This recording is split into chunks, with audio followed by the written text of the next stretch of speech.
are back with episode 3 of the Visionary Minds podcast. We're here with John Phillips for the third guest. So how you doing, John?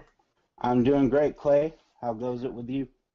I'm doing good. So I'm excited to be back here. I know you and me, one thing, we connect on a lot of just ways of looking at, I guess, spiritual and occult topics, and as that relates to psychedelics.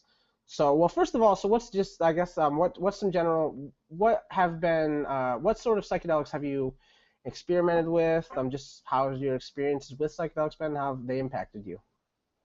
Well, they've shaped my life as they have a lot of us fellow psychedelic people. Right. I've, pretty much you name it, I've done it at least once. Love it. Except for Amanita muscaria, the fly agaric. I've never done that one. Well, I only hear about that in like a historical context. People are like, no, back then it was the entheogen, but nowadays everyone's like, it didn't really affect me like that, so I don't know. Right. And then iboga, or ibogaine. Yeah. Never tried that. Yeah. But datura, peyote, morning glory, LSD, DMT, ayahuasca, psilocybin, ketamine, all the... That's great. I got to respect it. I respect the ketamine experimentation because not a lot of people went down that road, but I find value there, and I appreciate other people who can see the value I do too. there. Yeah, I mean, it's like one of my heroes, Dr. John C. Lilly. Oh, he's the man. I love him. Oh, yeah, totally. With the, the whole sleep deprivation chamber and... Sleep, you mean the isolation or sensory deprivation not sleep chamber? sensory deprivation. Yeah. Yep. A lot of people don't realize he invented that. Like, so people know about the deprivation or isolation tank, but I don't think everyone knows that, a famous psychonaut, one of the most famous of them all, invented it, which is pretty amazing. And he, a lot of people who are geniuses like him and McKenna are also a little crazy, kind of. Absolutely. You have to have those things intertwined. He had, I don't know if you've ever seen it, there's this interview clip with him that made its way onto YouTube, and he's wearing some kind of raccoon tail hat, and he looks insane. Like very eccentric, yeah. Yeah, and that's how he was. Meta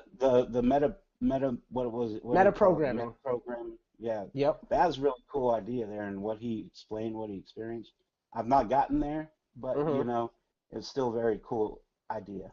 Absolutely, and a lot of that ties into being an approach to psychedelics, at least as I've read and understood it. A lot of it is like a way of experimenting with psychedelics. Like, so he talked about, because people have ideas that they become convinced of, whether in real life or on a psychedelic, and he talks about playing with ideas as if they were true, particularly on a psychedelic. So you might have a perspective dawn on you in a psychedelic, and just don't worry about if it is objectively true, but in that moment, like, act as if it were true, and then you can kind of notice the consequences that follow from believing that is true, and then you can sort of guide your mind and beliefs and interpretations in a way that is best based on the consequences as if they were true. Right. Oh, that's totally, I agree on that wholeheartedly. Yeah. I don't recall what's your favorite psychedelics? See, this is where, and this is one of those things where I know that I'm different from most people, because I've had great experiences with a number of psychedelics, but the truth is that I feel a great connection to that dissociative state, like with ketamine, and I know not a lot of people go down that road. I don't know. I think maybe some people. Well, everyone's different. That's the first thing. It's just whenever I do ketamine or any dissociative. When I was younger, I played around with DXM, which understandably gets a bad rap because people. It is an over-the-cough cough medicine, so that sounds ridiculous. You can die from it if you do too much. So you'd probably have to take a lot. A lot of it. Yeah. And that's how it is with a lot of those things, even things that you can. Even like nutmeg. I did nutmeg a few times. Yeah. Nutmeg will kill you. The amount it takes to trip is very close to the.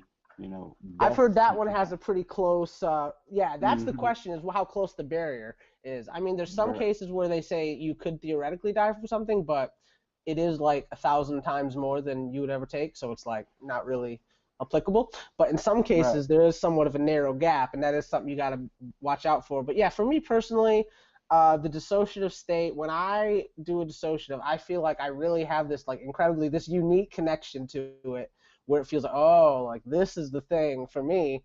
And Right. I know Ketamine is totally like that. Datura has an element of that too. of feeling comfortable or like at home with it, you mean?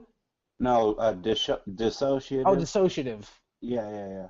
Uh-huh. But feeling comfortable with it, not everyone does. So, you know, everyone has different things they like, you know. I haven't done I that one yet. I know Terrence McKenna described an experience where he did that tour with a friend, or I don't even know if he did it with a friend because the basic experience was that his friend and his friend's girlfriend came over and they had this whole thing happen and apparently it never happened. right. Was your experience about that tour like that where it was like you might just see some shit and think it happened but it wasn't even real? Yeah, there was, I mean, first of all, it lasted many, many, many hours, way longer than, you know, LSD or mushrooms. Okay. Well, LSD depending on how much you take, but still, Right. I was, I thought I got in a fight with a friend over, you know, he disrespected me somehow, Hmm. and uh, you know, but it must have been a bush or something because I woke up with cuts all over my hand and scrapes on my bleeding from my feet, you know, Oh man. in a pile of my own vomit, almost naked. Damn. Like, Well, it was things like that, you got to crazy. imagine that those have some kind of connection with dreaming. Because that, I mean, that really sounds like dreaming. If you think about, you just imagine things happening that didn't actually happen. I mean, I don't know about chemically or spiritually or whatever, but that's like dreaming, really. Well, definitely, because during that trip before that part, there was a coyote. I live in West Texas, and we have coyotes out in the country, which Okay. is where I was tripping. Yeah. And this coyote was trying to teach me something that even now I don't remember. It's been so many years ago. This was like before 2000.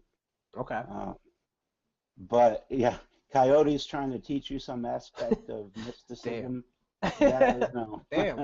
That's that sounds like hardcore. a dream, but you Now, well, know. I've had this perception at times, and when I've felt like I was in somewhat of a higher place with my consciousness. I mean, I've had the perception like everything in my reality is a symbolic representation of a truth, basically. Like the idea was almost that symbolism is more real than objective reality, and it's like Yeah, objective. It's like we think of it backwards almost because objective reality is actually symbolism. It's the acting out or the manifestation of symbolism. So if you can just read it right, then that symbolism that underlies the objective reality is the reality more so than what you consider the objective reality. right.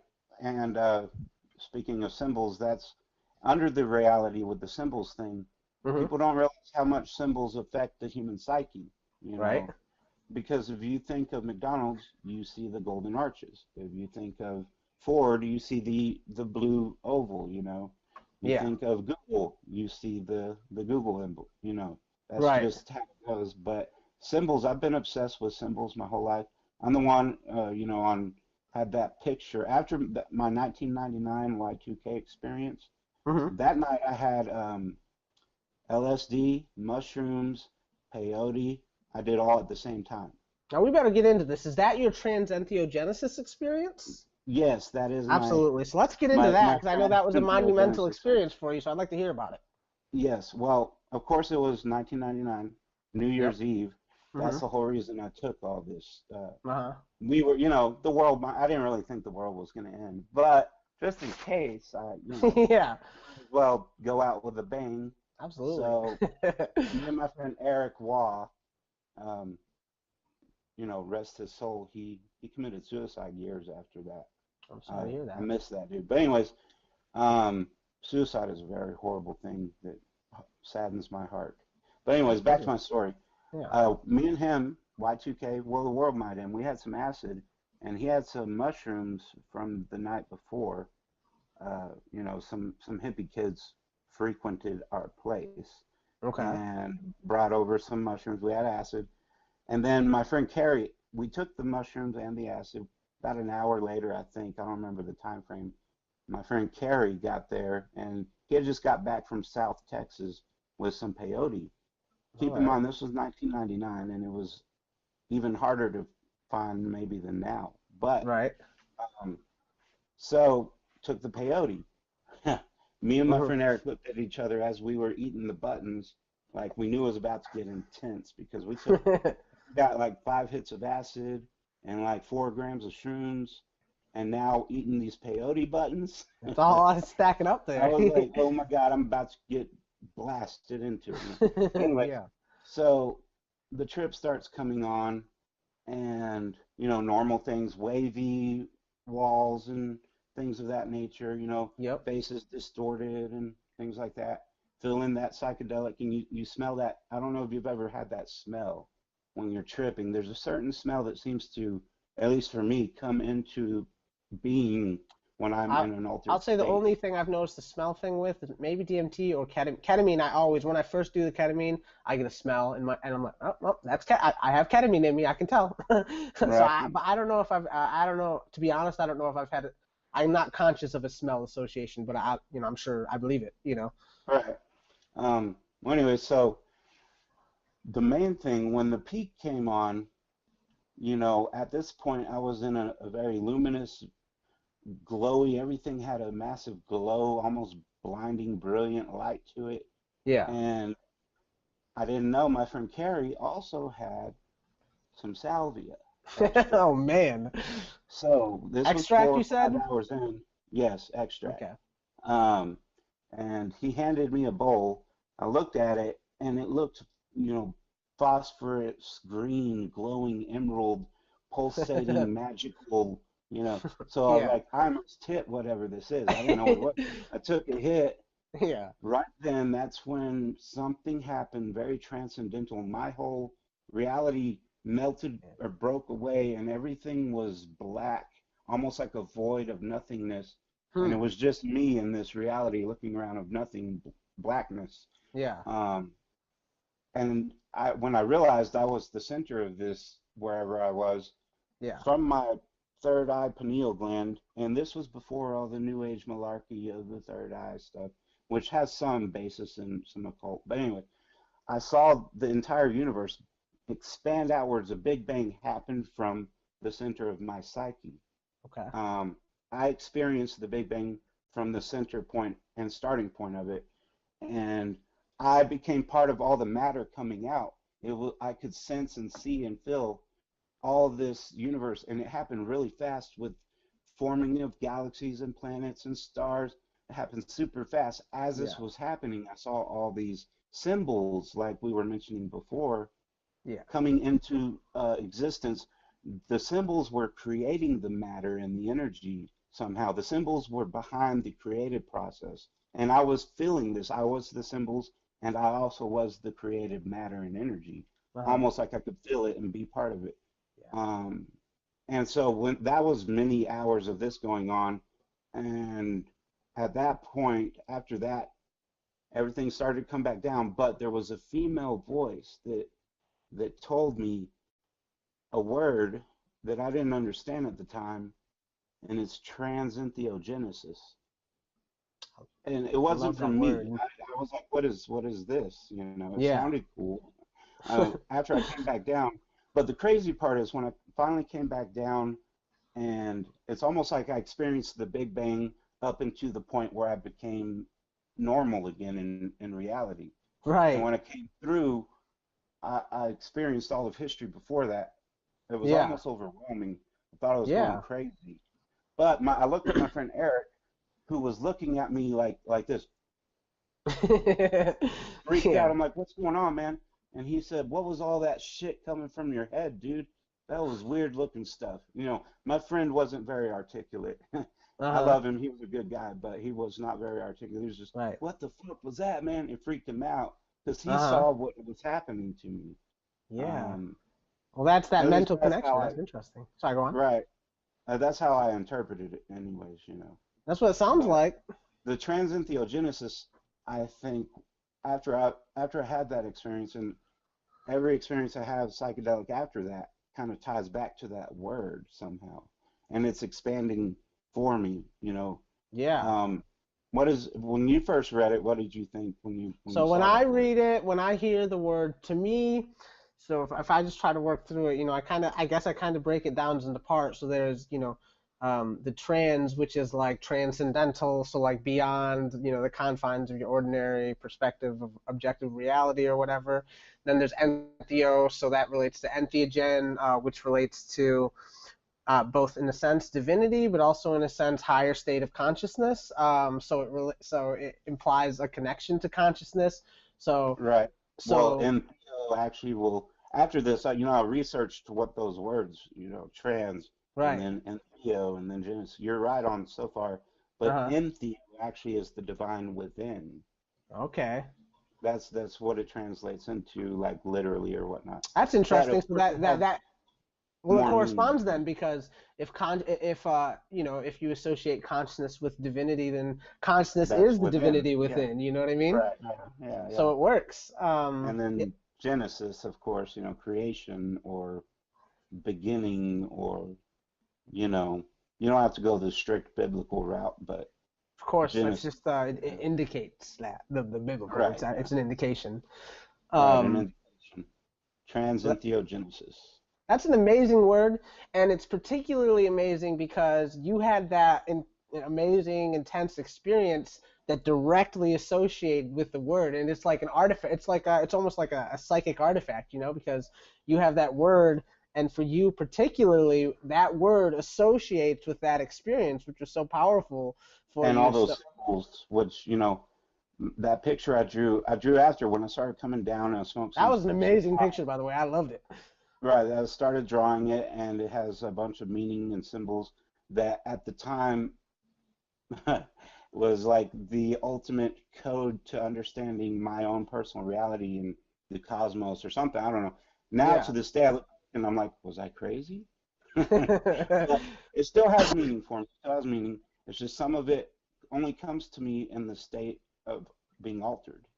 Well, I can understand that because it's kind of been the same with me, I guess, with including drug and non-drug experiences, where when I've been in what I have to say in my own experience and perception are my highest states, I have these ideas and perspectives that feel so right in those states. But then if you Right. feel like you're kind of in a more mundane place, you look at them and you're like, oh, was that real at all, or is that just nonsense? I'm just talking. But I think I mean, it definitely is. I mean, there can be, a big concept for me is levels to reality. So Right. you have to, maybe a lot of the work is to resonate the different realities, as above, so below, or whatever. But that's from Oh, that.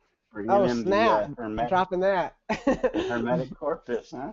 Bringing Yeah. that in, yeah. But so you might experience something in on that plane or on that level of reality and just see it as a self-apparent fact of that reality. But then, so when you Right. come down to another level of reality, it doesn't seem so self-apparent anymore.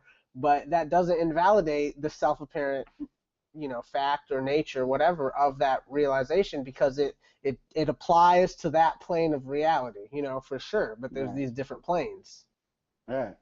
I mean, completely. And it's interesting how a lot of us psychedelic people, not everyone, but a lot of us, lean towards studying occultism and Yeah. mysticism and metaphysics and things Yep. because it seems to just go hand in hand with the psychedelic experience. I mean, there's a lot of people who aren't into the occult that have seen things like the Wheel of Dharma.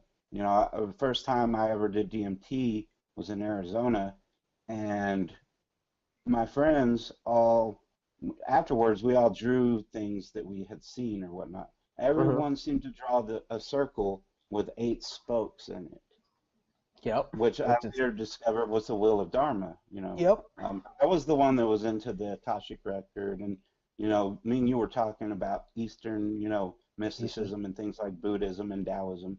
Yep. A lot of people experience those kinds of things when they're tripping, and it's It's interesting. We it's don't know interesting. exactly why either. There's all these associations because, yeah, exactly. It's interesting to me how in the East, what we call Eastern spirituality is like their religion. You know what I mean? Right. It's like we have Christianity and stuff, and so you imagine someone who was born in Asia or out in the East, they might have like how we repel against Christianity, like, oh, it's just religious nonsense. Yeah. Probably people in Asia do the same kind of thing with Buddhism and Hinduism and all that stuff. Like, oh, so you can't Yeah, it force your wouldn't religion on me. But right. then in America, when people start taking spirituality in a non-indoctrinated kind of way seriously, and they start thinking deeply about reality, so often we read about Buddhism and Taoism and all this kind of stuff. We're like, like, wow, like that's the realest shit That's I ever deep. heard. Yeah. And we connect with it so much because like it is a religion, but it's not a religion how we think of religion. You know what I Right. mean? And Right. plus, it's also just a lot of it's the fact that we don't have the cultural background. It was for most of us, if we weren't kids, and they were like, "No, you believe in the Buddha, and this is, you know, all this kind of Right. stuff." It wasn't imposed on us, so we don't feel this natural repulsion against it, which we have against Western religions. So many of us have this sense of Well, like, you know, yeah, I rebellion was against it. right. And I was raised Catholic, I same as McKenna. McKenna was raised Catholic. One thing Interesting. that So I was want to Curtis say about Mandrake, our last guest. It seems like yes, sometimes a Catholic I background love can almost have Curtis, a by the positive way. impact. He's one of my favorite people on Facebook. He's one of the He is, greats. yeah, me too, man. I love Curtis a lot. Yep. But Yep. yeah, he's a cool dude. But Yeah. anyways, yeah, so what were we talking about? Well, just then we were Very talking far. about religious indoctrination Oh and yeah, how so I we wanted to have, yeah, say Eric Davis, the I don't know if you know who Eric Davis was. not The familiar. he did an interview. He was editor for Wired magazine Okay. back in the 90s, and so he did a last interview with Terrence McKenna, which I have I've probably CD seen it because copies I of. think I seen on a YouTube titled "Last Interview with Terrence McKenna," so I'm pretty sure Yeah, I've seen it. Eric I didn't Davis. know who he was, He, but yeah, Eric Davis asked McKenna. So did Eric Davis ask him? So did your early upbringing of Christianity? Did you completely abandon that, or did it morph into what you think of and see now? And hmm McKenna answered, it morphed. You know, and so not to say let's gung ho Christianity, Jesus, Bible thumpers. No, absolutely. and so those people, but they want to do that, that's fine, no judgment. Right. But Right. I'm more into the mystical aspect of Christianity. There's esoteric traditions that are, even Aldous Huxley had the Perennial Philosophy, which was Yep. a great book, and I highly recommend anyone should read that. Yeah. Um, the Perennial Philosophy, because if you look at the basic tenets of most mysticism or spiritual teaching or religion, it's love.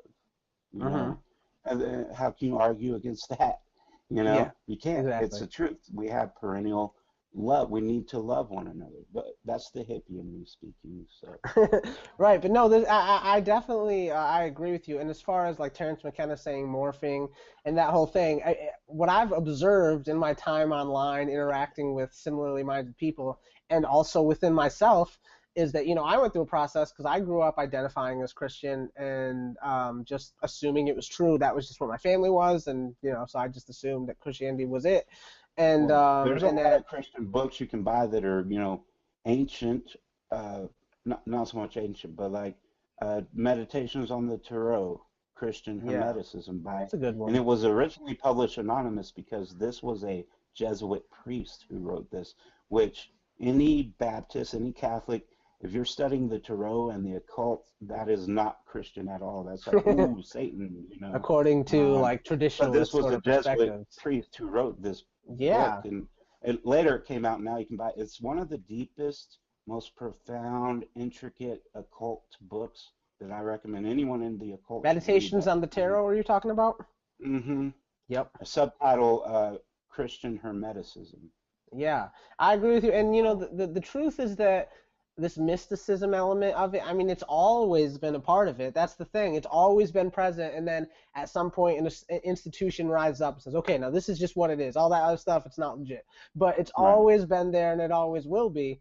And that stream of it is always, or at least has always been a sort of a subset, like an underground sort of thing. But like, I mean, it's like me, I'm not at all. I'm very far away from like a religious fundamentalism at this Right. fundamentalist at this point. But if I read passages in the Bible, I mean, it hits me at deep level. I'm like, oh shit, like there's a lot of deep meaning there, and I always get Well, confused. Like, how do people not notice this stuff? Like, I feel like it's right there.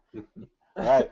Well, here's some cool little facts. Any psychonaut, sorry to use that term if it offends anyone, but um, any self proclaimed psychonaut should know about the Bible. Number one, manna, the divine manna, Yeah. from heaven or whatnot, Yep. is a psychedelic. If you look at it literally, which is bread from heaven, that when the Israelites ate this bread, they then had visions of the glory of God. That's Yeah. verbatim how it's written in the Bible. So if you eat something and then have visions, light bulb. That's a Yeah. psychedelic, you know. Right, literally. Uh, yeah, and also ayahuasca. Somewhat. There's there was a book. I don't know if you heard of something about how Christ was a mushroom. The Uh, Sacred Mushroom and the Cross by John Cross, Allegro. John. Yeah, yeah, yeah, yeah. Yep. I read that about 15 years ago, and I don't remember much about it because I spent a lot of time That's a reading tough book ancient. because if you read it, he's like literally a linguistic scholar. So he breaks things down at the root of words and going back to ancient languages in such a rich way. If you're just a regular person, you're reading, you're like, that sounds good. I have no fucking clue. I don't know about Sumerian roots and all this. It Right, sounds good. I don't really know, right. but you know what I mean? That's also how the Giordano Bruno and the Hermetic tradition that McKenna recommended Yep. people should read. That's a Disappointing very myself. I haven't dense read one. book. That's kind of I read it and it took a long time simply because there's so much also the history in it that you don't know what it's exactly talking about. You got to go reference it. So it took Yeah. me a really long time to read That's that book nice though because if a book gives you, and it's nice because I don't know what your experience with that was, but it's nice when something gives you further things to reference, and it's particularly nice if those further things you reference prove to be legit. It kind of sucks when a lot you see these references, ooh, that sounds good, and you look into it and you really can't find any supporting information. You're like, so was that true, or did this person just make that up, or you know what I mean? right. Well, and also when we're talking in the occult, Yeah. New Age slipped into there as well. And Uh there's some New Age stuff I'm with McKenna on is malarkey. He liked to use that word malarkey. huh. Yeah, he did. Like channeling entities from Beta Reticuli 3 in the sub of our Right. galaxy. And, no, you're not channeling any aliens from, maybe, but doubtful, Well, the way The I real look at that sort of experience, thing is like there's an expression. I think it was somewhat of an expression in like the 60s and 70s stuff, which is that inner space and outer space are exactly the same thing. Um, and that's kind of how I interpret that. Like when people talk about aliens or extraterrestrials and stuff, I just think it's not best to think of them like they're actually just like physical beings from another planet or anything like that. Like that almost might be some degree of somehow there might be some resonance outside of us and something like that, right? but at It's another level it's without the like, realm of possibility. It's definitely possible. yeah, Um, but also, and maybe more primarily, I mean, I think of them as higher level. Like it's like in psychedelic experiences, your consciousness enters into a higher level of reality, and then you sometimes might experience beings. There's like, what are entities, those? Like those are occupants of that level of reality. You know what I right? mean? Interdimensional beings of some sort that Yeah. you know that was one of McKenna's coolest. Besides, novelty theory and stone ape theory, I really like the self-transforming machine elves because Yeah. I've seen entities both on DMT and mushrooms and ayahuasca Hmm. that are I can't really describe with words very much. And See, so, now here's my thing. I haven't, when I've done DMT, I've done it, a number of times, and what I consider my peak experiences on DMT is where I have a sense of a mental presence. Like I don't really see a being per se. It's not for me. I haven't really seen just like a being there who's interacting with me, but I feel the sense. I feel a connection to a mental presence. well, did you take have you taken pure DMT or was it 5-MeO? No, I've never done 5-MeO. I've always done Oh, okay, regular DMT. And but that's not to say it wasn't visual. It was right. extremely visual. And when I've seen beings, I have seen beings, but it wasn't like they were just beings in an environment. It's never been. It's like they're overarching and they're a part of the environment, and Right. it's something like Well, that. see, the only time I've ever seen beings is when I'm by myself and behind closed eyelids. Yeah, Um, that's the only time I've actually seen like actual entities that I can't really describe the shape and whatnot. yeah, But what that means and what they are, it could be a billion different possibilities. We have no idea.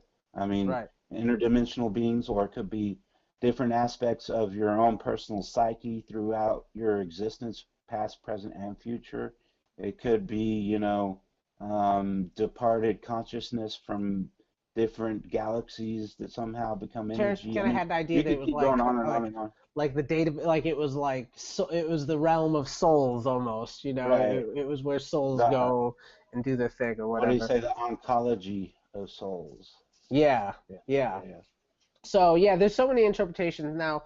Um, as far as interpretations, if we're getting into that, so my perception what DMT space is. It's just how I've seen it, and it's funny because people talk quite a bit about higher dimensions or higher dimensional this or that, and sometimes they get called out like you're just using that as a generic term and it doesn't even have anything to do with what definition dimensions actually are, and that's the Right. thing that goes on.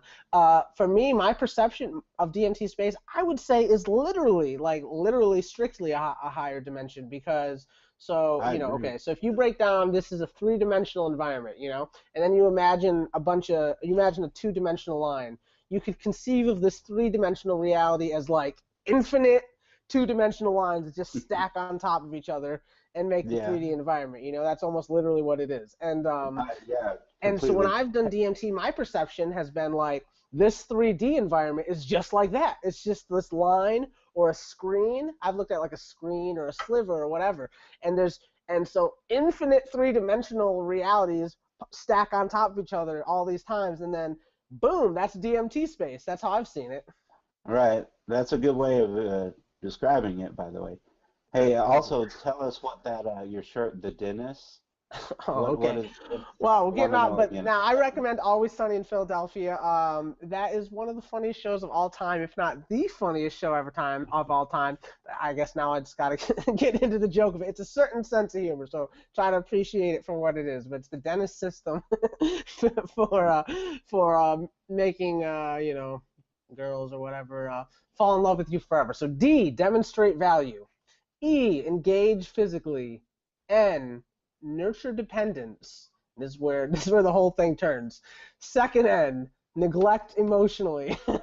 I, inspire hope. So it's like, you know what, I've been wrong, baby. I realize, blah blah blah, like that. Then S, separate entirely. Now, obviously, it's a joke not to be taken seriously. Right. When I watched that episode and he broke that down, that was like honestly like one of the funniest things I've ever seen. And then I seen this T-shirt and I was like, gotta get it. Right. Yeah. Um, but yeah, so we were talking about symbols, but Yep. I know you're really into the tree of life I'm and super into the Tree of Life, and it's like I said, my whole foray into the occult started in a way that I think is unusual based on what I've seen with other people. In that I came across Liber 777, which if you've never seen it, it's just I know you have, but other people, it's just a bunch of it's just tables. It's just page after page after page of tables, literally, and it just numbers it 1 through 32, or a smaller number later in the book, and which are the elements of the tree of life, and it just corresponds like every religion, like every like plants, animals, like so many different things that you can even conceive of. It gives an attribution onto the tree of life, and it's right. just tables, and so you're like, oh, okay, so that Buddhist figure or that Buddhist virtue corresponds to this Hindu deity, which corresponds to this Christian concept, which correspond, and it's just all these correspondences. And a lot of people You could might go to like metals, and then metals and you could plants go to and certain plants and animals, and you it's like know, everything, and so it's understandable. A lot of people they come across that it seems very dry and boring, but when I came across it, I just happened to be of a certain mindset that was just ready to resonate with that concept because I kind of had that idea like there was this underlying symbolism to everything, and if you could understand the symbolism, you could see how everything resonates in terms of being like manifestations of the same base elements. And I was already in that mindset, and I just happened to come across that book while I was in that mindset, and I was like, yes, this is it.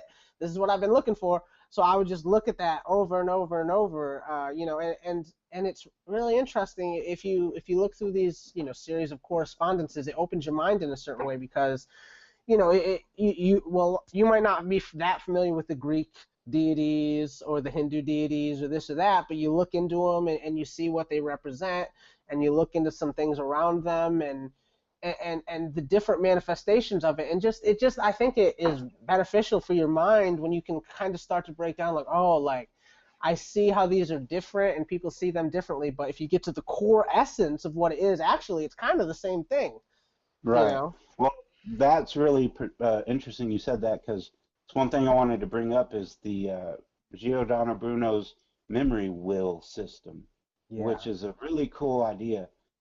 Pretty much it's a way to try to understand all of reality.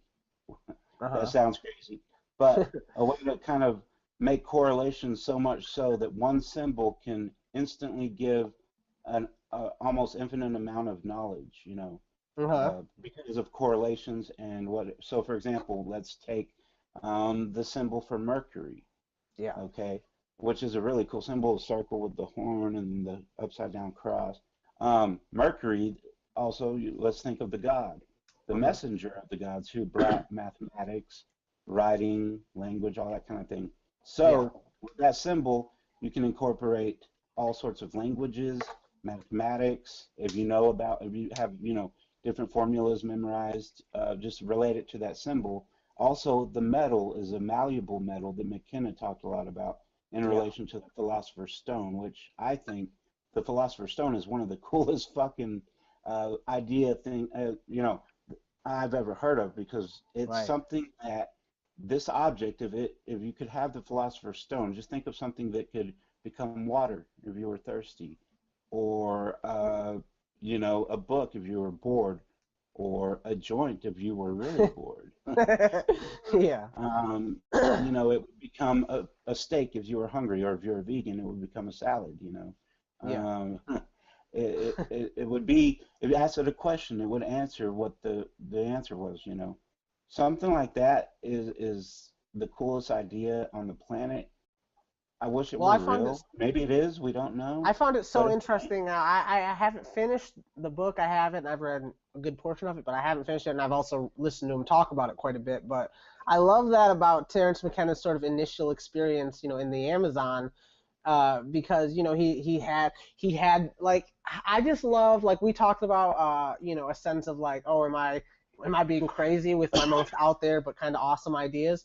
I yeah, love and respect people who do go deeply into it. Like they have this idea that just feels amazing, and they don't like they go into it. They don't censor and worry the doubter. Like that bullshit. So he went into it right. like he's like, this psychedelic. It creates a mental state which resonates with the genetics, which then creates a leap, which then will objectify this philosopher's stone or whatever. Like, and he did this experiment for a long time where he really was so deeply into that perspective, and like he Well, wasn't him playing and around. He Bennett. he didn't feel like he was toying with ideas. He was like, guys, seriously, we're about to like initiate the next level of evolution. We're about to Right. manifest the The philosophy, whatever you electron want to call spin resonance. it. Yeah, Yeah. and I Yeah, love that. I love how seriously he took it. Like, yeah. I just love people who go into stuff like that. That's the coolest thing about McKenna, and people that love McKenna and others like McKenna, the imagination. Hmm. That's his the way he could articulate things and different ideas that no one ever like put into words that way. And Right. he was I love the imagination aspect. I mean, all the things he talked about, like the transcendental object at the edge of history. That's Which the makes coolest so idea much ever. sense. First of all, that whole idea. Okay, first of all, to me, as far as it ties into spiritual or religious context, there's biblically, and I think not just biblically, I think in other traditions, there's this concept of the beginning and the end, the alpha and the omega. I mean, how is that not the transcendental object at the end of time? Right. There's this The beginning and the end. archetypal essence that is the beginning of time, that spawns time, that allows it to manifest in all of its variations and develop and evolve, etc. And then the ultimate culmination of all evolution of time is the original source subject that caused time to happen in the first place. So that's the beginning and the end, which is a traditional religious term, really, but that's one of those things. Yeah, it's a traditional And religious spirit, term, but not you can just think about it, and religious. it's I an mean, interesting idea. You know what I mean? yeah, I mean, the duality aspect of it is across all different kinds, even like Hermeticism. That's not really Yeah, a religion. It's yeah. more of a philosophical ideology Yeah, and in the based Hermetic around tradition, they have mysticism. polarity. That's one of the seven Hermetic principles, right? Right, yeah. So, I mean, like I was saying the other day, my threefold tools that I use are psychedelics, Hmm. the occult, and technology. If anyone knows me, they know I'm really big into smartphones, Yeah. which leads me to another McKenna thing that a lot of us love, which is novelty theory. Right. Not the 2012 thing, You got to but I mean, dissociate the general theory from 2012. right, exactly. And so if we're looking at technology, the forefront of novelty is going to be smartphones. And Right. a lot of people don't realize this because if you think about it, you have 20 of the top 20 gadgets ever invented all in one device. I Hmm. mean, I'm 40 years old, and so I remember growing up pre-internet, pre-cell phones. Yeah. So the fact that I have a GPS device, the fact that I have a high definition camera with optical image stabilization, I have a little pocket computer, I have an MP3 player, I have a compass, I have Yeah. a communication device, it just goes on and on and on. A flashlight, Exactly. I have Yep. you know, it's really cool. I can talk to Google and ask it questions, and it will tell me an answer. That Yeah. goes back to the Philosopher's Stone. You Uh-huh. know, maybe it's something to do with technology, not so much. Maybe there's a missing technology. This is not me. This is Yes. something No. I've read that missing technology that somehow was like a super advanced interdimensional piece of tech that could create matter and energy. Um, Yeah. so yeah, really cool Well, idea. that's, so who knows? That's the idea of, some ancient advanced this or that. It might have been a technology that wasn't like steel, this or that, but somehow they had found a way, to do a lot of Right, things. right, And as far as it sprung to my mind. For me, I have this idea that there's like this evolutionary revolutionary principle that's like is in the planet. It's like an actual thing that exists within the planet, and it bubbles up at certain times, and that's kind of the novelty theory thing. And this is just the perspective I've had that makes sense to me, is that energy in like the 60s, that energy was bubbling up, and that was the first, or I don't know about the first, whatever. It was a major outburst of the right, actual energy that exists within the planet, and it just busted out in society, and it was had this huge cultural impact. But I've conceived of it like it didn't have a grounding technology. There was no right, technology to ground the impulse, so it rose up and it was crazy for a little bit, and then it just kind of bubbled down, and there were some positive changes, but the overall energy didn't really hold. And I think the internet was that technology. right. That's the grounding technology necessary for that energy to actually objectify into society. And it's going to be amazing, or it's going to be Skynet. Yeah, that's you're talking about hyper like surveillance kind of thing, No, right? like no, Terminator. Oh yeah, Classic yeah, yeah. Terminator. I seen it when I was a Skynet. kid, but I forgot the AI happens, association. and then the machines kill all the humans. Yeah, right. Well, so this is just my belief. So maybe I'm right. Maybe in the end I'm gonna prove to be way overly idealistic. I don't know. I have this idea. I just think the basic blueprint for the whole evolution thing is already there. It's in stone, like it's in it. And Terrence McKenna talked about this being a divide in his own mind that he had to work through, and he saw it as a major divide within like the community. Is like, are we fucking everything up and like we're just ruining everything? And not what we fucked everything up. Whoops. Or or or does it just seem that way, and actually our success is guaranteed because that's that novelty theory. It's built into the structure of time itself. It's just there. That's what time is. Right. So there's no getting around it. That's just the nature of time. And I guess I kind of tend towards that perspective because I understand all these concerns and this or that. I just believe that all these technologies have a specific function that they're playing in like the evolutionary timeline of the planet, and Right. it's gotta serve the Well, greater good because that's what it is. right. But also, as everything, it's two part or has binary opposites. Uh huh. Um, I getting back into duality of reality. So, smartphones or technology, the internet is a tool, like you said, can be used for good and positive, but also can be bad. Think of the mind-numbing, vanity selfie. You know, nothing against selfies. I mean, No selfies, offense, y'all. but um, or spending your time just reading fluff, false, propaganda stuff, or uh, you could spend your time playing mind-numbing games like Well, Candy Crush or, we you know, don't I want to don't trash. want to I'm do sure that. there's plenty of people out there doing this stuff. No Yeah, dissing. He's nothing wrong with speaking it. generally. Nothing Uh, wrong with it. Me personally, what I do on my yeah, phone is I create music from scratch. I write my blog. I create which is awesome. Photoshop near quality, you know, You know, so editing. awesome. When you make those images, I'm always like, you just made them. I'm like, oh shit, those are amazing. You know? Yeah, I did it all on phones, you know. Yeah. That's and Well, let me people don't say realize how we powerful they are. what you were talking about as far as how it can sort of manifest in two different ways. Let me just say, so you and I sort of have referenced when we've talked before that I've had a lot of interesting, I guess, interesting dream experiences where like I've had certain kind of experiences where I felt like I was shown things or told things or whatever.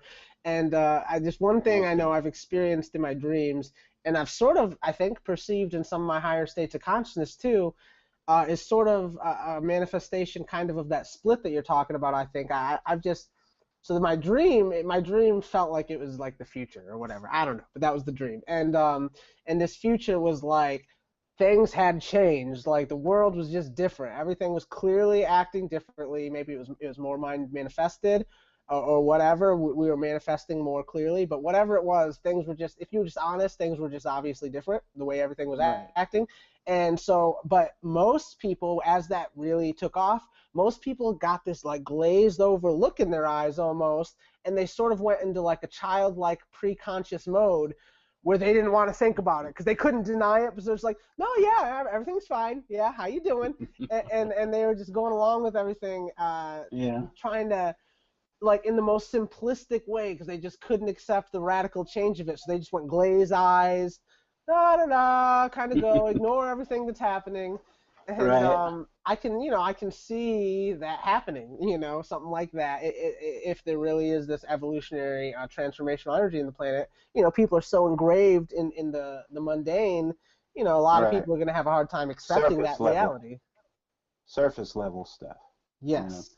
And a lot of people, no harm, everyone's different, but a lot of people are afraid to go below surface level, you know, Hmm. whether it be introspective or, I mean, how often do most common people think about what is the meaning of consciousness, you Yeah. know, or how does it interact? Is there a duality or, you know, what is the Holy Trinity or is there sacred geometry or, you know, the list goes on and on of stuff you can think about, but Yeah. the common person, and I'm no better. A lot of times I like stuff like Star Trek. You know, that's my First of it's all, I you figured know thing's amazing. I don't know how people do it, but right. You know, we all have our things, but uh, anyways, back to dreams you were talking about. So what's your belief, or what do you think about Carlos Castaneda and like his art of man, dreaming? I've read, I would say I've read uh, a significant portion of two or three of his books. I don't feel like an expert on what he had to say, but I feel a lot like he says like some. I feel like he says some of the realest shit I've ever heard. Like I'm like, oh shit, and it's something that you never hear anyone say, and I'm like, wow, that's Right. like some of the realest stuff, and no one says that. And so inevitably, if you talk about him, the conversation's gonna go to the controversy, where they say that he didn't really have the experiences he claimed he did, and maybe even he used some notes of some other people or this or that. Yeah. But the way I look at it, I mean, where I'm at, like when I read a religious text, to me, I'm not really worried about if it actually happened. It's Right. a metaphor. The way I look at it, it's trying to Well, explain that's one something. part of it. People don't realize a lot of these texts, like, you know, the New Testament, the Bible, you know, the Tibetan Book of the Dead, the Tao Te Ching. A lot of people don't realize they're not just metaphorical, they're also allegorical, they're also symbolic. They're multifaceted, you Multifaceted, know. yeah. Yeah. And so you got to look at it from different perspectives. I mean, Yeah. um, and it's sad that a lot of people take them literal and literal only, you Both know. ways though, both ways. Yeah. That it makes me it's so disappointing kind of because the people who take it the most seriously tend to interpret it literally, and the people who most fervently react against it, they're also interpreting it literally. They're like, "No, that Right. didn't literally happen. That's stupid." Right. And it's like, Yeah. "I agree, maybe, but that's really not the point. You're arguing against really the Right. most surface level. Like that's really not, in my opinion, what it's about. So what you just said doesn't actually even have to do with what it's really about. So you know what I mean? Right. And we have no idea for sure. about anything. Yeah. I mean, we can go the Philip K. Dick route, like, is reality even real? You Yeah. know, this whole thing we're arguing, you have scientists and atheists arguing against religious fundamentalists, and but they don't, maybe reality is not even real, so your argument is not even important at all. Right. And Terrence McKenna talked about that concept, but then there's also maybe the flip side of the same concept, which is that everything you perceive is real. so Right, so what the real issue is this dichotomy we have, like, is it real or is it not real? And we have this dichotomy, like, this is real and this is not real. But if you have a psychedelic experience, if you have an experience, how can you say an experience is not real? Like, what reality right, is there beyond your experience? That's all you actually know, right. But then you can ask yourself, have you ever honestly asked yourself, like, is this just the dream of some 5-year-old alien on a different planet 5,000 years ago? Right. And Is that reminds me, John maybe Lilly talked. that goes to the Aborigine thing from Australia.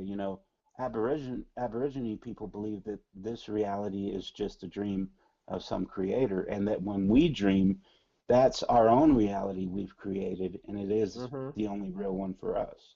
Well, that's So an I don't know. amazing idea, and that's that. Yeah.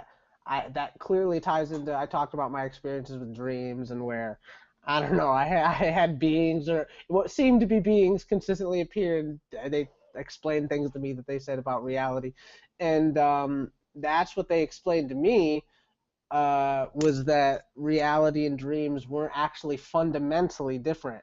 They were like points on a scale in that certain principles applied more clearly in the dream plane, but actually they were the same principles that apply on this plane. It's just the Are degree of you a how lucid clearly. dreamer, by the way?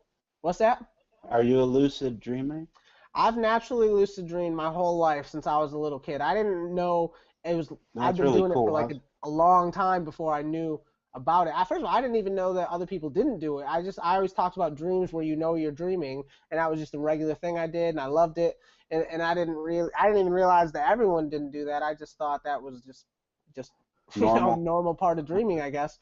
And then I No, looked I've it up at one point. I'm like, I just wanted to like see, put it out into the internet sphere, like, what's up with this dreaming where you're dreaming? And that's where we're talking about, lucid dreaming. That's the first time I came across that term, and actually not that many people do it. And I'm like, I yeah. guess cool. I've been having this experience. I'm a little jealous because I've only done it twice by accident, or Yeah. accidentally, I should say. Well, it's a really interesting thing, and I want to put this out there because it's like, it's a really awesome idea that I don't see put out there. I don't think a lot of people know. If you lucid dream, I'm gonna give you a recommendation. Meditate in a lucid dream. That's gonna be like the craziest shit. I mean, that's gonna be on par with psychedelic experiences and all that because, so Meditate. Okay. think about what's a lucid dream or what is a dream. It's like, you're closing off your external senses, and you're manifesting your mind's power to, create this scenario and environment and all that. So what if you close off your imaginary or your mental senses to your dream environment? So you would manifest dreams because your consciousness power of manifestation amplifies when you're cut off from your sensory environment. Same concept behind the isolation tank. So again, you close off your perception of your environment in the dream, and then Wow. another exponential manifestation, an exponential increase to your mind's power happens. And I'm not even gonna say what happens because so many things can happen at that point. But it's just Right. your mind it becomes incredibly powerful, and you have amazing experiences. And I just don't really see other people talk about meditating in a lucid dream, but that's like the best thing you could ever do. I totally recommend it. I've never heard of that. That's really cool. Yeah. I wish I could lucid dream so I could try that. Yeah, it's and there's definite techniques. The the most basic technique, you do have to apply it in an ongoing way, but the basic technique that you can do is just look at the time regularly, in real life, as often as you can. Just look at the time, look away for a couple seconds, look back, and then if you're in a dream, that time it'll make no sense. Like 7:48, look away. 11:93. Wait, what? That doesn't make any sense. Right. And it'll just change in a way that doesn't make any sense, and then you go, oh, this is a dream. But if you build the habit while you're awake and you just do it all the time, then when you're dreaming, whenever you'll see a clock in your dream, you think, oh, what time is it? Look away. What time is it? And then boom, that'll be your cue. Right. So I've tried all that before, and I've only been able to do it twice. Once I think it was on purpose. I was looking at trying to read a book and trying to yeah, look at the words, and it was all jumbled, and so I realized, oh wait, I'm dreaming. But the other time it was I didn't even it just all of a sudden I knew I didn't even try. It just yeah. happened. And That's what that's I. I had that dream. That one, by the way, I had it's very strange. When I realized I was dreaming, I was looking at my face that was superimposed on the abdomen of a spider. And it was inside this tunnel, and this long tunnel. At the very end, a little bright light. And I told myself, I looked at myself and I said, we are keepers of the light. Uh, Well, to this day, I have no idea what that means. still, Keepers of the light, but I don't know. well, that's, it's like it's kind of like a psychedelic experience, where you Yeah, have this really interesting experience and this phrase is dropped on you and you're like, oh shit, right. like, and it just kind of sticks with you, It's similar to a psychedelic experience like that. And then I think I read somewhere it got me interested after I had that dream and I researched Keepers of the Light. The only Uh-huh. thing that came up was lighthouses, lighthouse keepers that were keepers of the light. But then I came across, the folks at the Golden Dawn and Oh, yep. Aleister Crowley, Yep. Mr. Crowley, bum, bum, bum. Um, He gets a you bad know, rap, but I like him. yeah, he had a lot of cool ideas though, man. A lot of cool. He was really into alchemy and hermeticism and Yeah. natural magic and stuff like It's all that. tied in that. And the Book of Right. the Law, that's his holy text. He sort of spawned a religion called Thelema, and the Yeah. holy text is the Book of the Law. And the thing that's, it has there's this whole perspective about what it was, and that's this higher being, downloaded it to him or whatever. But regardless of all that, however you look at it, in that text, there's just these lines where it's like he says in one sentence, which is like a huge part of the whole literature on Eastern spirituality and stuff. And he just used this sentence where he just summed it up in almost the most perfect way that you could ever imagine. And you have to read it because it's just one sentence, but you got to like not just skim past it. Like, holy shit, that sentence just had so much meaning. Like I can't even believe it. Like, That's how the whole Meditations on the Tarot book is. Every sentence is just so powerful. It's like, wow. It took, I haven't even finished it all yet. I mean, mhm. it's taking a long time. But Aleister Crowley, I dig about 60% of what he says. Um, you know, 40% of it, I'm not sure. This is just a personal level. Yeah. Especially this stuff where he starts talking about like having sex with underage boys to gain magical powers. Well, And now I don't know if what you're I talking know about that's is supposed now. to be a metaphor and supposed to represent other things, I but think still, what he he said. I could have think what used he a said more, is. I think what he said. The purest of all sacrifices is a young male virgin child with unblemished white skin. I think he said that basically, and so that's yeah, what they say is that he's talking about uh, semen or whatever, right, and that's what he's talking yeah, about, and that's the sex magic thing or whatever. I don't know. right. I mean, I just love him. When I read someone a lot and I resonate like so hard with so much of what they say, and then I hear people saying like, no, he was actually evil and he was a horrible person. I'm like, I don't believe that. No, me either. How could I He was resonate with not him poor. this He much? was And he's just just, very, very, very blunt and very eccentric, eclectic, you know. and to me, he's a manifestation of what I think of. It's like the trickster guru tradition. It really is a lineage, and there's been people like that throughout time where they're tricksters, and they like being. They intentionally provoke controversy, like intentionally. That's part of their shtick. That's part of how they teach. And That's he, also very prevalent in Native American culture with the trickster, is you it? know. Yeah, I'm part Yaqui. That's why I got into Carlos Castaneda, And that's the the, which the the tradition that he supposedly got involved with. yeah, and Yaquis are the peyote tribe that, along with the Huical, those are the two peyote tribes, and so that's why I've always liked mescaline. You said you've never had Mescaline is, mescaline. oh man, that's the one major psychedelic I haven't done yet. I'm disappointed. I hear so many good things. I'm pretty disappointed in myself. Man, it's awesome. It's very ancient feeling when you take it, you know. Yeah. Uh, it's has a very archaic aspect to it, especially because you can actually almost see the entities in reality. A lot of times you see these entities behind closed eyelids, you know. With Yeah. your eyes open, you don't really see them. But with peyote and San Pedro, you do enough of it, you know, you could see beings walking around in normal reality. It's very ancient feeling, like actual shamanistic entities, That's you know. very interesting, and that I guess you would think that that gives you, especially among native people or this or that.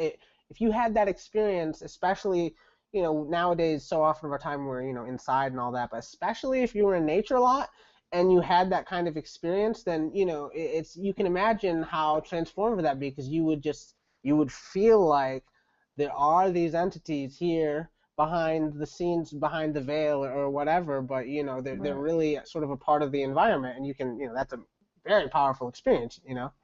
right. Most And definitely. all right, well, I don't know if you had any other major anything else particularly you wanted to get into.